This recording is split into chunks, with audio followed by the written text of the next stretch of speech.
आज माघे संक्रान्तिको दिन। बिहानै हामी देवगढतर्फ लाग्यौं। रामनगरबाट भित्र छिर्नुपर्ने रहेछ। बाटो वान वे थियो तर जाम यति लामो कि घण्टौं लाग्थ्यो। मान्छेहरूको अनुहारमा भगवानप्रति गहिरो आस्था झल्किन्थ्यो।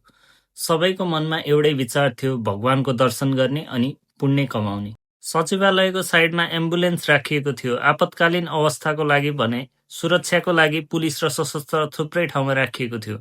मान्छेको भिड थियो। फलफुलदेखि खानेकुरासम्म, कपडादेखि माला मूर्ति सबै बेच्न राखिएको थियो। नदी पुग्न अगाडि अशक्त र अपाङ्ग मान्छेहरूको भिड थियो। दान गर्ने धेरै थिए। निशुल्क स्वास्थ्य शिविर, चिया र प्रसाद वितरण केन्द्र पनि थियो। सबैको मनमा श्रद्धाको भावना थियो। शिवलिङ्गमा भक्तजनहरू दूध बेलपत्र चढाउँदै पूजा गर्दै थिए। नदीवरी पण्डितहरू तयारी अवस्थामा थिए। आफै पूजा गर्नेदेखि लिएर नारायणी नदीमा स्नान गर्नेको भिड धेरै थियो।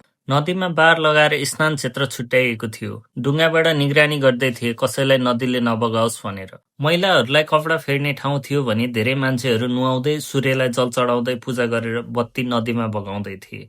एउटा सानो बच्चाले त्यहाँ पूजा गरिरहेको ठाउँमा पैसा उठाउँदै गरेको देखे। मनमा सोचे सायद भगवान हुनुहुन्छ नै। हुनेलाई दान गर्न सिकाए, नहुनेलाई लिन सिकाए। मान्छेहरू डुङ्गाबाटै पारी जाँदै थिए। उता पनि भिड उस्तै थियो। साइडमा शिवको मूर्ति थियो। सबैको मनमा आस्थाको ज्योति थियो। मनमा प्रश्न उठ्यो, जता हेर्यो उतै दान पेटिका मात्रै थियो। मन्दिर बनाउन भनेर भगवानकै नाममा कमाइ खाने भाँडो त भएको छैन नि। फेरि सोचे, भगवानको नाममा पैसा उठाउनेलाई पनि त भगवानप्रति डर हुँदो हो। होटेल रेस्टुरेन्टहरू टन्न तीर्थयात्रीले भरिएका थिए। व्यापारीहरूको मुहारमा चमक छुट्टै थियो। सबैको हृदयमा श्रद्धा तर संसारी यथार्थ पनि देखियो, दुःख र सुखको मिश्रण। फर्किँदै गर्दा जाम धेरै थियो। अलि अगाडि एउटा ट्राफिक दाइले बाटोलाई सहजीकरण गर्दै हुनुहुन्थ्यो। अझै अगाडि जाँदा बाटोमा मान्छेको लास ल्याइँदै रहेछ।